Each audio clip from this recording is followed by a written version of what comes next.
Never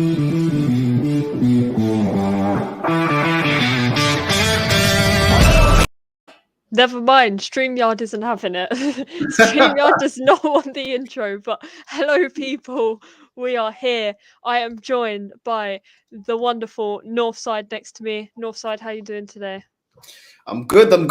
Just chilling today. Yeah, just getting ready for the match tomorrow. Normally I'd be going clubbing, but this weekend I'm chilling, man. I'm gonna be moving like old people and just chill at home, man. Just watch TV, Netflix and chill. How you doing? I'm very good, thank you. Very tired and same as yourself. Nice and chill. Got to keep the heart rate down till tomorrow because you never know what could happen. So we're going to get into the match on Sunday. We're going to kick off with the lovely press conference by our wonderful manager, Mikel Arteta. Have you seen it, Northside? No, I haven't. Enlighten me, please. Get ready, because it wasn't much of a preview or a press conference for a game. One of the questions, we're going to get your thoughts on this. One of the questions was, who makes the better coffee, Arsenal or Watford? That was a question. That was a question? That was a question. Okay. First question wasted that you could put to him. Yeah. And then it gets better because then he's asked, what do you think you're going to be doing when you're 74 years old? Oh, me out, man. Do you see what I'm saying? This is why I don't even watch it anymore. I used to do it on my channel. I used to go through the press conferences. I'm sick of it. Do you know what I mean? It's just stupidness. Gracie, what has that got to do with the game tomorrow? Nothing. I don't care what he's doing at 74. I don't even care what Arsene Wenger's doing at 73, let alone what this clown is doing at 74. Flipping hell. Oh my God, the journalism in this country is abysmal, man. Oh, it gets better, Northside. Don't panic. It gets better. He then moves on to... We'll come back to that point, actually. He then asked, because Watford are next door, would you invite Roy round for a coffee? Puta que She can't write this crap. I swear down. We should just call this Love Island FC. I swear down, because it's more. Love Island's more entertaining than this club, man. This club is just full of crap. What has this got to do with the game? What has it got to do? Anyway, I'll let you continue. Get ready. There's more. There is more, people. On if Ramsdale is one of the signings of the season. Is the season done? Like, why do we care? Why do we not care? Over.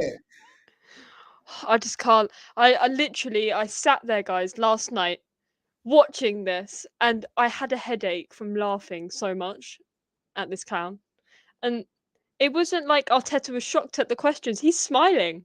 He's sitting there smiling about, oh yeah, let's invite Roy round for a coffee. Yeah, no problem. We make the best coffee. What? So, am I ever going to get to the bit where we talk about the game tomorrow? How many questions in until they actually asked them about the game? Let's have a look. I would say about 10. I haven't counted. This ain't a press conference. This is going Starbucks with your mates and having a flipping, what do you have at Starbucks? I don't really go Starbucks. What do you get? Frappe? Frappe? Yeah, Frappuccino, yeah. Frappe and chill. This ain't a press conference. This is Frappe and chill. Mikel Arteta and his minions that are the press conference people, the journalists and stuff. Come on, man. Come on, this is a disgrace, man. And also, whether Roy Hodgson managing teams since before he was born will have an impact on the game. It's the silence. It's all you could. There's no words. No words. Not even a comedian could come up with this. But why would it make a difference? Because everyone's anointing him as the next Pep Guardiola. So why should it make a difference? Pep Guardiola went to Barcelona at what? 37? Something like that? Like in his mid-30s, 35, 37? And he started, winning. I think he won 13 trophies in 4 years. So it doesn't really matter. If he's the next Pep Guardiola, it's not age and the experience of Roy Hodgson's got nothing to do with it. Yeah. Absolutely. Simple as that. Do you know what I'm saying? If he's the next Pep, then he should be doing it in his 30s because Pep was doing it in his 30s. Yeah, and looking through this press conference, I would say about one question is actually on the game. Um, Also on whether Thomas has been practicing his shooting. Thomas Partey, that is. Why is that relevant? Come on, people. Why is that relevant? So basically, we've sat through all of that, and we don't know who's fit. Moving on to who's fit, Tomiyasu. The word on the street is that Tomiyasu still has injury concerns, so he won't be playing. Let's say he is available. Would you swap out Tomiyasu and put him in the team? For Cedric? Yeah. Neither one of them is for me is a 100% starter. So if we go with Cedric, I won't be outraged. I think yeah, just I think they're both kind of. I've seen both of them have stinkers and both of them have good games. So either one of them can play. You know what I mean? It's not like on the other side where I want to see Tierney over anyone else. It's like, I'd rather Tierney. I think Tierney is levels over Nuno Tavares, where I don't think Tomiyasu's levels above Cedric. They're roughly at this moment in time around the same level. That's just my opinion. I've seen both of them get spun, but I've seen both of them have decent games. So yeah, it's kind of a whatever thing for me. Yeah, I would say the same. Either or. I like both. I like they I think they both bring different things to the team. Cedric's good at overlapping, for example. He's good at that. He's good at driving forward, overlapping. He's there when you need him. But then Tomiyasu offers a more aggressive form. Gets some critical tackles in like the right spot, and is good at driving, but not as good as overlapping. So it's a very balanced argument. Both bring different attributes. So for me, it depends on the team. It depends who is on form. And that's pretty much all you could say on it, really. Either will do, but it is looking like he will miss the game again, due to slight injury concerns. So we don't know when we're going to see him again, unfortunately. We're going to move on to the talk around this game, which is Pepe. Now, I have seen mixed opinions across all the different previews on other channels today, saying should he start? Some saying he shouldn't. In my opinion, I think he should start. I would rest Saka. I don't think Saka deserves to play at the moment. I don't know what he's bringing to the team, and he needs to learn that everyone's replaceable. No one's undroppable. But what are your thoughts on Pepe? Would you play him because of his performance last game? Yeah, I feel like some players in this team don't get in the team based off merit. They just start no matter what. And I think obviously Xhaka's one. I think Odegaard is one. People say, oh, he can bang goals and stuff. He's very up and down. His performances are very up and down, yet he's always in the starting lineup. And I think it's unfair with Pepe because Pepe, scored in the last match. He helped us get back into that match. Yet I only ever see this guy getting 20 minutes, 15 minutes, 10 minutes each game. And I think it's disgusting. I want to see more of him. But I don't know if it has to be another situation like with what happened with Martinelli, whereas, Saka eventually gets injured because he never gets a rest. And then Pepe can get in the starting lineup. I don't know. But the guy, he's a great player, man. And he's been playing well. Even when he went to the AFCON, he was tearing up trees there, comes back, performs for us. I don't know what else we need to see from him. I agree with you that Saka needs to be rotated. I'm not putting it so much on Saka because I feel like this guy plays week in, week out for us. He of course he's knackered. And then when he has to do, has to play for England in international duties, he's playing there as well. So the kid's probably just worn out. I think that's what it is, Gracie. And this manager doesn't know how to rotate players. And, like you said, he needs to know that, if you do drop a stinker, if you're not, performing, that you can get dropped. But when you have no incentive to give your all because you're in the starting lineup, then you're going to see him have an up and down season.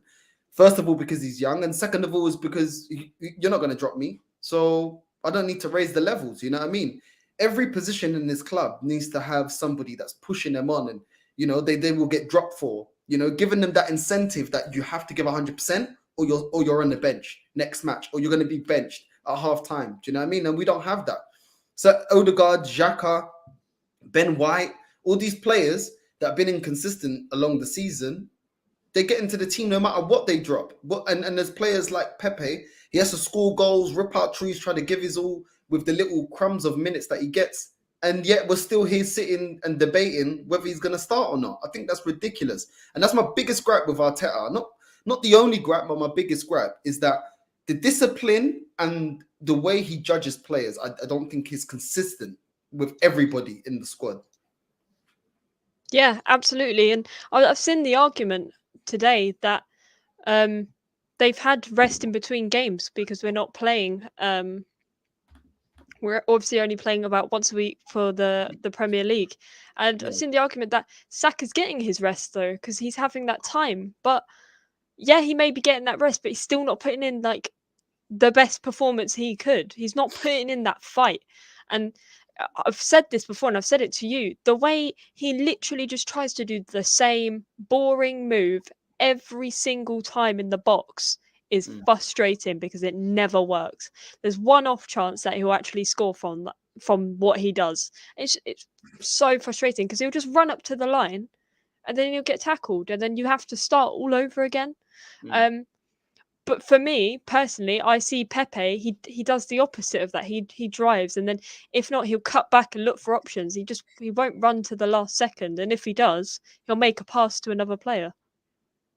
Yeah, no, I agree. I think when Saka was put on the left, I think he became less predictable, and I felt like he had a better performance when he went on the left. Maybe he needs to be played more on the left, but I just think he needs to. Him along with a couple other youngsters, they need to be nurtured and managed a lot better. You know, Emil Smith-Rowe doesn't start every single game. I don't know why Saka has to start every single game. They're around about the same age. We do have players on the bench in those wing positions. We can play Pepe. We can rotate.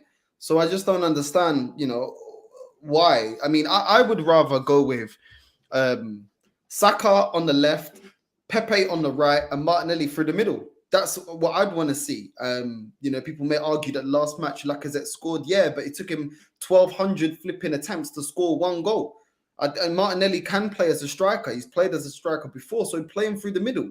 You know, he might be our next Rashford. We never know as a striker. He might be the next, you know, Greenwood. I'm talking about ability, you know. So I think he could give us a lot more than what Lacazette does.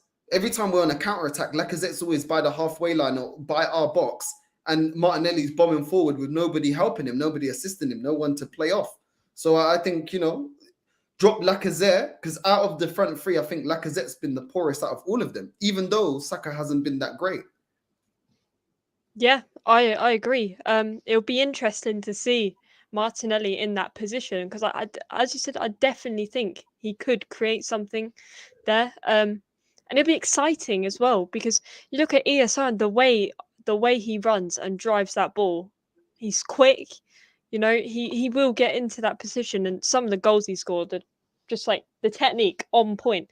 But we look at the first game against Watford this season. It wasn't pretty. Let's be honest. It was not a pretty game. Penalty saved by Ben Foster from Aubameyang. And we only won by 1-0, and Watford had the red card, obviously, and went down to 10 men that game. But do you think we've moved on since then, this season? Since where we were when the team that are playing against Watford? I'd love to say yeah, but there's been too many inconsistencies for me to say we've moved on. Do you know what I mean? Like, we've had times where we've picked up some points, but all in all, I just think we've been very up and down, if I'd be honest with you. Remember, at the start of the season, we were almost down in relegation. Do you know what I mean? And now we're picking up form again, but we pick up form now that we have nothing to fight for except for top four. So, you know, listen, the players are definitely on side. The players definitely want to fight for him, which is why, you know, we got the result against Wolves. And we fought, even though we're 1-0 down. I think that's undeniable that the players want to fight for him. For whatever reason, they want to fight for him. But I just see us being very inconsistent. We are yet to still get any points against the top six. So have I seen improvement? Not really, Gracie. Not really, because we're reverting back to. Do you remember at the start of the season when we were getting 1-0s and 2-1s wins, and we're getting the points, but the performances weren't that great. Yeah. We're slowly reverting back to that. Where was the 45 minutes against Tottenham? Where's that performance? I haven't seen that in a while. Do you know what I mean? So it's kind of hard when I look round. There's been good performances and then there's been really bad performances. So have we really? I don't know, because with Arsenal, man, as soon as you think things have turned and changed, it comes back to bite you in the ass. Do you know what I mean? So Yeah, absolutely. And Watford are literally in the mud, in the relegation zone. They've only won 5 matches this season. 5 matches out of 26 as well, which is pretty shocking. And they've drawn 4 and lost 17 of their games. So surely, even though an away performance, we should be bagging goals like nobody's business against them. Minus 22 goal difference as well. So Watford, they're really not in a good position, and I think tomorrow is a must win. 100%. Must win. If anyone wants any chance of getting into the top 4, I'm not saying that we will. I don't think we won't. I don't think we will, sorry. But we have got such a difficult run of games coming after this game. And we need to bag a few goals as well. We're going to need that goal difference ultimately. We're stuck on 11. We're at a point because we keep conceding very stupid goals, very silly. I mean, we saw against Wolves the silly conceding a goal against Brentford last second conceding because we take our eye off the ball because we think we've won. And who do you see it go? Which way do you see it going tomorrow? Do you think they're going to score first, and then we're going to have to the pull back, or? They got a player out, isn't it? Is it Ismail Assar? He's out. I believe so. Yeah, I think only what's their player? Their top scorer, Emmanuel Dennis. Emmanuel Dennis will be available. He's their top goal scorer with 9 goals and their top assister with 5 assists. I see us beating them 3-1, but I think we'll go up 1-0 and then they'll equalize and then we'll go and score 2 more. That's what I think. Because if they get 3 points, they go out of the relegation spot, for this week. So it's a massive 3 points. They can push themselves out of the relegation zone. And for us, obviously we're in 6th. We could go back up there towards 4th. So, we need to be picking up these points. We've got some tough games coming up on the road to, get into the top 4. So I think we'll win, but I think Watford will put up a fight. I don't think it's going to be easy, but ultimately the defense is so weak that I see us, I see Martinelli scoring, I see Saka scoring, I see potentially, Odegaard may pop up. I mean, he's been missing for enough games. It's about time, he pops up. He normally scores a free kick or something and then disappears for 4 or 5 games. So I see us winning. I can't lie to you, Gracie. Their defense can get got at. And they'd be a lot harder if they had Ismail Assar because they do have pace in their counter attack. Yeah. But I think we can finish them only because of their deficiencies in defense. Do you know what I mean? So yeah. I mean, it is there for the taking if we want it, and both teams, as you said, we're both going to be up for it. Watford. This is whether potentially the losing these points and conceding goals is gonna knock them out. And teams like that, you never know what's going to happen. They can pop up straight away like that because they want to stay. Obviously, I mean, they've not been great, but then our form in the first half has not been great also. So it's whether we can, if they do score first, can we bring it back? I think we're going to win. I'm still going on a 2-0. I don't think we'll quite get 3-0 just because I don't see where the goals are going to come from. I think once I see how we line up, that's going to be important because God knows what could happen. He could play Nketiah for all we know. We're gonna talk about Nketiah quickly. Do you think he'll come on? I mean, it's been pretty much of a given in the last few games. He comes on after the 73rd minute, pretty much for most games now, and he doesn't bring anything really to the team. Let's be fair, he's pretty invisible. What are your thoughts on Eddie? And do you think he deserves to come in on, and why? Why does he keep playing? He doesn't deserve to because his performances haven't been good enough. But at the same time, this manager's got us in a position where we have no other option. You know, it's either put him on or put Charlie Patino. So he's got to come on. You know what I mean? I'd still rather play Charlie Patino over him because at least that's the kid that's fighting, wants to be here, is committed to the club, wants to prove himself, instead of, you know, putting in Ketia that doesn't really care, isn't signing a contract, and ultimately isn't good enough anyway. So nothing against Nketiah. I just don't think he's good enough, and I think he needs to go find his level. You know, like when he scored against teams like Sunderland, I think that's his level. I think Championship, maybe League One, that's his level, and it's just whatever, innit? We don't have any other striker to fulfill that. Like I would put Martinelli, and I'd put Martinelli as our first striker, and then put Lacazette as a second striker. But this manager wants to insist with Lacazette and Nketiah, and it is what it is. Just not good enough, really. Not good enough. I don't understand why Balogun's not here. I definitely would rather Balogun. Just put Nketiah on, I don't know, the under 21, the reserves. I don't care. Do you know what I mean? Invest time and effort into Balogun, because Balogun could turn into our next Greenwood or Rashford or whatever. I remember when Rashford had his debut and he had a great performance against Arsenal. No one expected that. Do you know what I mean? And we could do that with Balogun. So I'd rather give the minutes to Balogun. Yeah. That's what I'd rather. If he's not good enough, it's not good enough. But at least this is a prime time to give him a chance, because next season, in the summer, we're going to need to buy 2 strikers, which means that he'll be our third string striker. When's he going to get an opportunity? Let him do it now. You know, I'd rather give opportunity to players that aren't good enough at the moment from what we've seen, but want to be here, than players that don't want to be here. And it's very questionable if they want to give 100%. That's what I say. What harm could we do by putting Balogun as a second striker? And if anyone was to tell me, oh, he's not ready, what is Nketiah? How prolific is Nketiah? Yeah. Yeah, I watched Balogun against Middlesbrough. He came on. He looked good. He looked strong. He looks like he's enjoying to be there as well.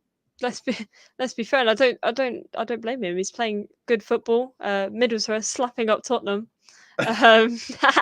which is always a good feeling when you have Northern family and then they beat your rivals.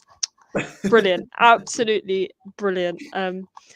But you know, I just think there's that doubt in the back of my mind every game, because we could come out strong, but then there's no one to clinically finish. And I think up front is such a massive problem right now. And some people are downplaying it a bit more than it actually is. Like there's no one there that is actually, the service is doing good, and we're getting into those positions, but there's no one there to finish it. And if they do try, it goes to Mars. You know, it's very, very frustrating. And people are short-sighted. People think because we're winning, oh, it's okay, but they forget that we still got big teams to play that are in the Big Six, and against the Big Six, that ain't good enough, and that ain't breaking them down, and that ain't gonna win. So you're 100% correct. People are very short-sighted. They're looking at, but we're still winning, so everything's rosy. No, because we're not going to play Wolves every week. We're not playing Burnley every week. Actually, talking about Burnley, we couldn't even break them down. Exactly. So how are we going to go in the Champions League and beat people like Bayern Munich, Real Madrid, Barcelona? You know, I just can't with these. Like, we're not negative people, right? This is, you say you talk realistically. This is realistic. You know, how were we gonna go to Liverpool, or right, let's put it this way. How do we go we played City at home, right? I thought that was one of our best performances, even though we lost because of stupidity in the team. That's because we went down. Otherwise, I think we would have held out and won that game. How can we go there, put in a performance like that, but then go and lose to a team like Nottingham Forest? So exactly. Why are you not trying? It's not a free hit. It's not a free hit against these teams. Fuad said it's a free hit. Don't get me started on Fuad. Me and him need to have words again. Fred got missing. Can anyone find Fuad? I don't know. Has anyone seen Fuad? Be He's excited, Fuad, yeah? Man was be excited for the excited. roasting you received, my guy. But listen, at the end of the day, yeah, I look at it like this, yeah. People like Fuad, not just to call Fuad out, he's not the only one that says this, but they say, No, oh, get Fuad is top a form. legend. Yeah, Legend. yeah. Big up to Fuad. But, people say, oh, when we get Champions League, we'll be able to attract certain players. Well, as far as I saw, Vlahovic was an up-and-coming player. He wasn't a world-class player, and he didn't want to come here. Do you know what I mean? So going into the Champions League, if we're struggling to get strikers that are on the rise or players that are just starting to project to go up, how are we going to get to the Champions League and then get, I don't know what striker plays in the Champions League? Martinez. Why would how are we going to prize away Martinez from Inter Milan, for example? Because he has been a striker linked to us. Why is he going to want to come here? He's going to look at it and be like, wait, hold on. Inter Milan at this current moment have been in the Champions League longer. You guys don't ever really challenge. Inter Milan have won the Champions League. They have a history of winning the Champions League. Okay, you can dash money at me, but if a club like Barcelona, Real Madrid, PSG, Man City, any of them come in the bid, we're going to get outbidded. We're in a position now. The only thing that we have to offer is money. And once there's a bigger team and better team and a club that actually is about winning and winning consistently comes in and gives the same amount of money, it's a no-brainer for the player. I'm going there. Do you know what I mean? If anything, we've seen Vlahovic reject us, go to Juventus for less money, and be there because he's not fueled by money. He's fueled about winning. And look at what he's doing over there. So it all sounds romantic and lovely. Oh, we're going to track this, we're going to track that. No, players are going to look at the way the club is run, the manager in place, what we're doing, and think, wait, hold on. I can hold out for a Juventus. I can hold out for a Real Madrid. I can use your club and the links being linked the whole transfer window and go and then see if, Real Madrid might buy it. Bayern Munich might buy it. All these teams. How many times, Gracie, have we seen our club being used as a pawn for a player to try and get a bigger deal at their current club, or the links to Arsenal selling them to make another club where they want to go to react, whether it's a PSG, Real Madrid, whatever. Do you know what I mean? So it all sounds great, but what's attractive about Arsenal at the moment? Let's be real. What's attractive about us? Nothing. And you look, and this attracting players from the Champions League, right? It's all good attracting them, right? But they don't just want to play in the Champions League, for example. They want to challenge in the Champions League. What's the point of going into a league and not challenging? What is the point? You might as well not play because there's no goal. What is your goal? What, to get past the group stage? Or win the group? You know what I mean? It's not. Yeah. What's stopping them from going to Man City? What's stopping them from going to Chelsea that have a history of winning, that have a brilliant teams, investment, and managers that know what they're doing, and going to actually win those trophies? They don't. Money's a factor, but they don't just want to get paid. They want to get the highest honours for their career. Unless Harry Kane, and he clearly wants to be stuck. No, but you're right. Like, people say, oh, but under Arsene Wenger, we managed to buy, players like Aubameyang, Ozil, and all that type of stuff. But Wenger is somebody in this world of football. Who the hell is this bum Arteta? In the world of football, no one's playing. No one's growing up right now or in the academy saying, oh, you know what? Yeah, I really want to play for Arteta. No one is thinking that. The only one that thinks that is Arteta sexuals. They're the only one that think that. Nobody is like, oh, that is the only thing we had back then is, yeah, the club, we didn't have the most money and we weren't winning European honors, but we had a manager that, a lot of French players come up saying, oh, yeah, I want to play for Arsenal because, look at Patrick Vieira, look at Thierry Henry, look at the way Arsenal develop young French players. Oh, Arsene Wenger, look at what he's done, look at the style of football.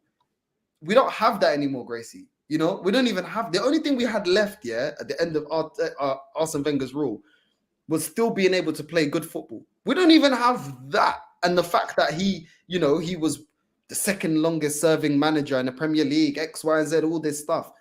We don't have none of that no more. No, we don't. And do you know what? I get the argument that, oh, you have to start somewhere. Don't be starting at a club like Arsenal. I really understand. Come up, make your way up.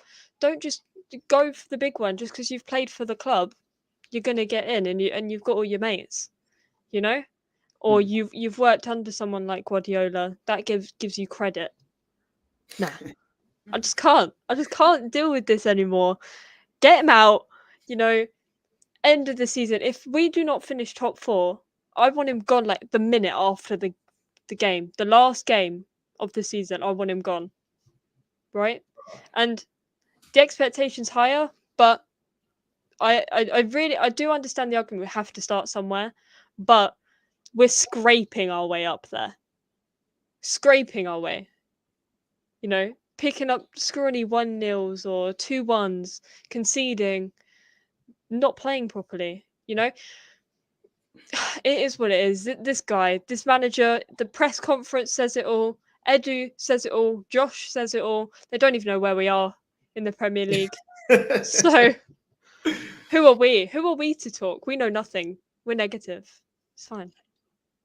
It's too comfortable, and that's why back in the day, Mourinho said, "Yo, listen, like I have to, Arsene Wenger's a specialist in failure." And I get why he said that. It's like, yo, any other manager of a big team, yeah, if you don't perform, you're fired. Look at Mourinho, yeah. Anytime he didn't perform, he was fired because the standards of that club was, we don't care about your excuses. The target is to win. You do not win, or you're not competing. You're out. And then he saw Arsene Wenger being able to be here year after year after year after year, just getting top 4, never being in a title race anymore, never challenging, never this, never that. So, do you know what I'm saying? And that's the problem with Arsenal. It's too comfortable here. It's too comfortable. Yeah. We get gassed over nothing. Fuad's there talk about top 4 as if it's a trophy.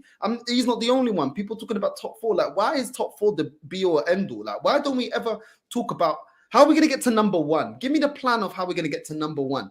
The number 1 place to win the league. But Arsenal fans are always more entertained by how are we going to get top 4? Oh, if we can get top 4, what do I get for it's top 4? It's a big if.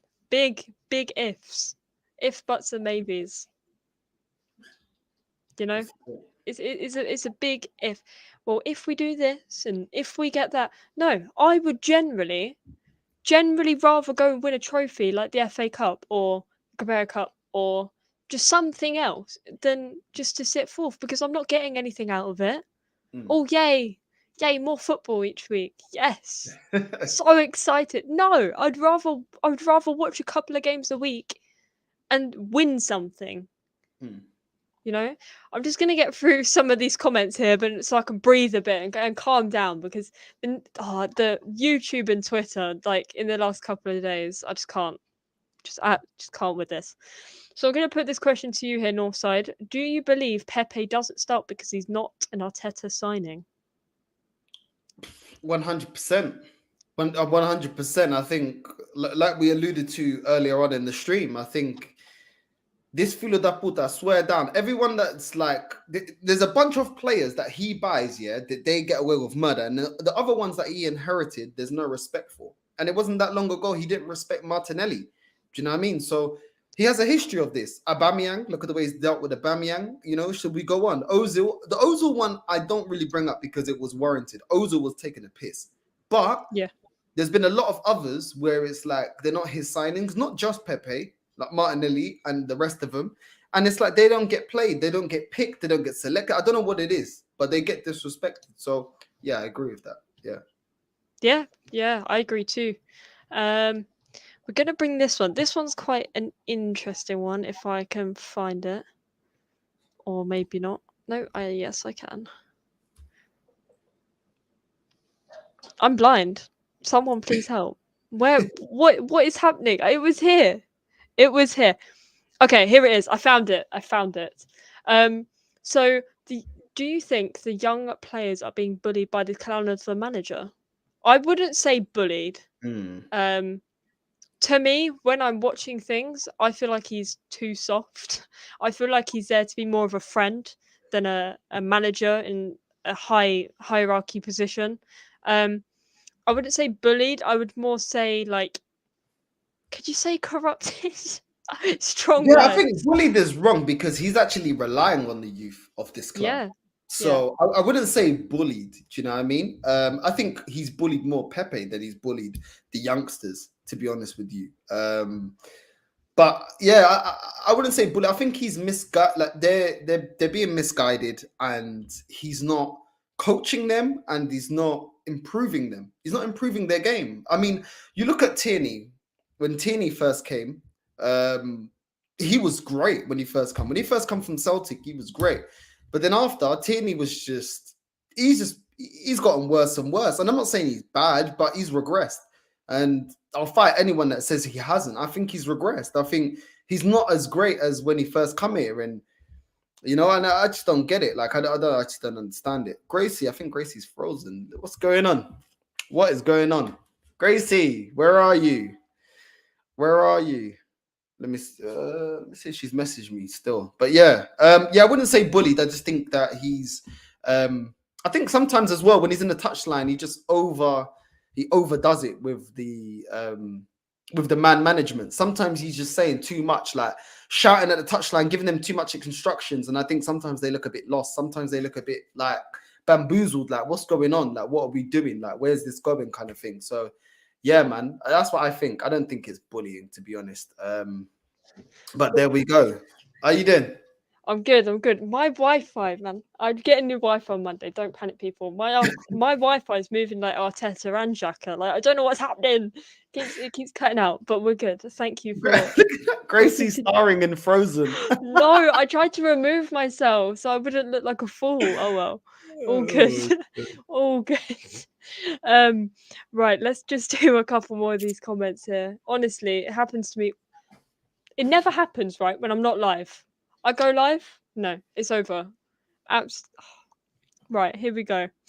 Big up Jez, man. Yeah, big up Jez, everyone.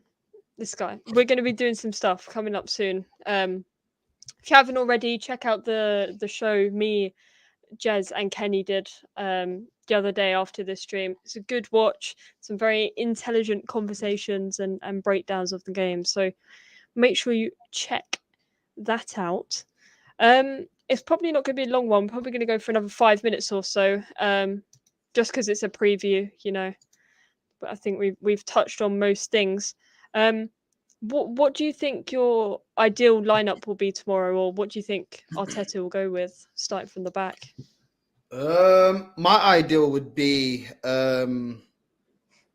Cedric on the right.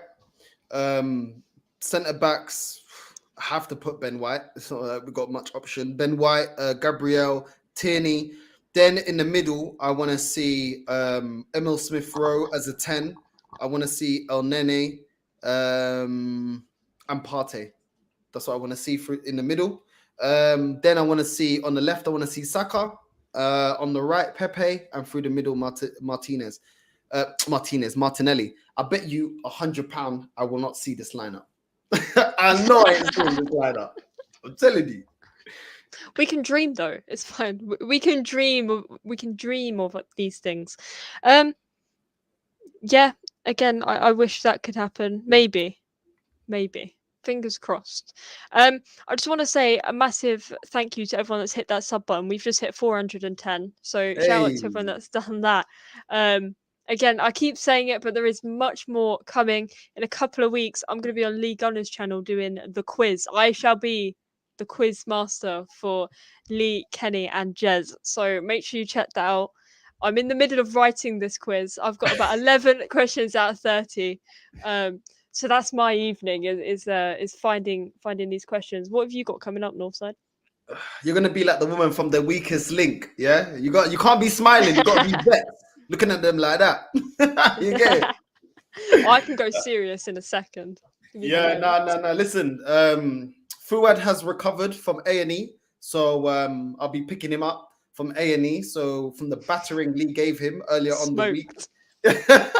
So I'll be picking him up from A&E, yeah, and we'll be doing a watch along tomorrow on my channel. So yeah, man, Fuad is gonna be back, and he wanted to do an aftermath show, but I said to him, nah, man, just let that roasting sit. You know what I mean? You got it's like a rotisserie chicken. You was just getting slow cooked the whole time, slow cook. You know, if you go to the Portuguese place, the Portuguese cafe, we got the rotisserie chicken. They got that rotisserie roasting. And Lee was just there. Yeah, man. You know, he got smoked as well, because the first time after we done a live, he goes to me back behind the stage. He's like, "Oh, let's do an aftermath right now. But nah, what aftermath? You ain't clearing up nothing, man. You got smoked. You got to hold that L until match day. And then we'll do the watch along. So yeah, man, with the watch along tomorrow. I mean, if you're free, you can jump on the watch along if you want. Yeah, I'm up for that. That'll be good. Yeah, it'll be good seeing all the comments from the aftermath of him being roasted. I've not uploaded nothing. I've just left that video just sink in. You know, you got to inject it in your veins, that roasted. You know what I mean? So yeah, well, I got the watch along tomorrow. Well, I'll probably start at 1:30. Me and Fuad. And yeah, Gracie, if you want to come, you already know you're always more than welcome. I do need to big up to you, Jez, and I will get into contact with you to come on the channel, man. I like your interviews and that on Lee Gunner's channel. So yeah, man, big up to you. Definitely be getting you on. Yeah, 100%. And if you're not subscribed already to Northside, what are you doing? Where have you been living? Have you been living under a rock? Like, come on, people. Get him to a K. He is moving crazy. You're nearly on 900 now. That's just mad. Wow. That is just mad. So make sure you go there and hit that subscribe button. That's all I can say. We'll just do these last few comments here. This one's for you, Northside. Is Del Boy coming on the watch along tomorrow? If he's free, normally I do about 3 people. But if he's free, then yeah, he can jump on. He can jump on. People seem to like him on the watch along. So yeah, man. Yep, we're gonna hit this this comment here. I've just read it. Let's get our last thoughts on this one here. Under Arteta, the team has progressed. The team is more consistent. The deadwood is gone. The youngsters are inexperienced but talented, and we need more experience in this squad to be more competitive. Northside, what are you saying? In terms of getting Deadwood out, yeah, he's done a decent job.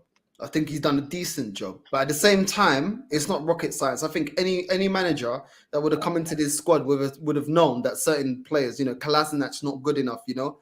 But at the same time, he's still persistent with Xhaka. Do you know what I mean? So it is what it is. I think we do have a talented team, and I think he is making progress, but he's making it too slow. Do you know what I mean? So if he finishes 6th with $250 million and 3 years, I expect you to do a lot higher than that. Do you know what I mean? Then just, you know, oh, he's progressed because we've moved up 2 places. Yeah, he's spent $250 million. So it's one of them ones. I give him props for, you know, taking away a lot of players that weren't good enough. This whole defense has been built by Arteta, and I do think they look a lot better than before. We're not completely crumbling like before, but at the end of the day, we're still yet to take points from the top 6. We're still not cemented that we'll get in the top 4. We're not in the title race, and we literally have spent so much money.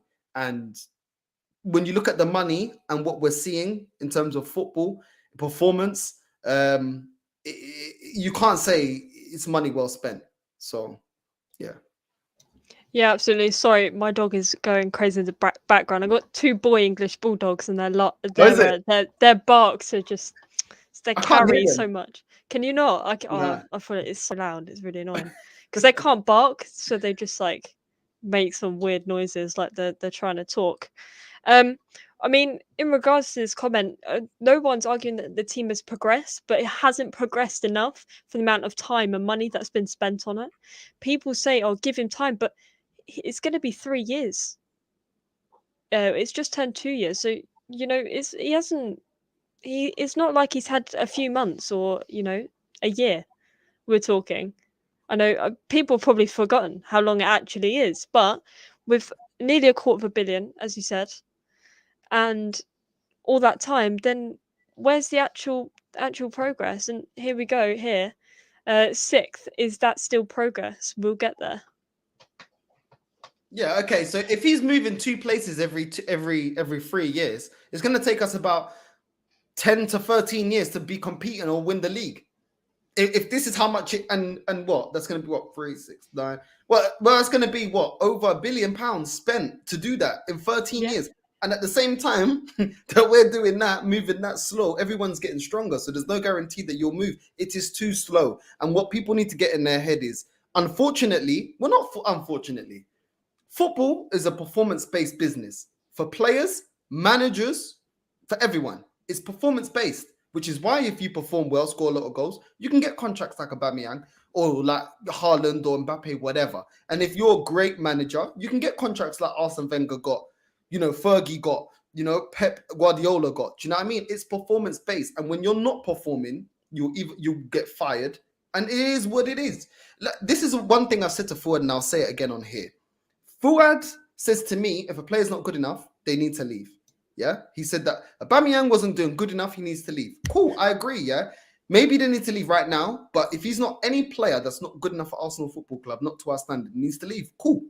Keep that same energy with a manager, because both of them are employees of the club. If a manager's not good enough, he needs to go. If a player's not good enough, he needs to go.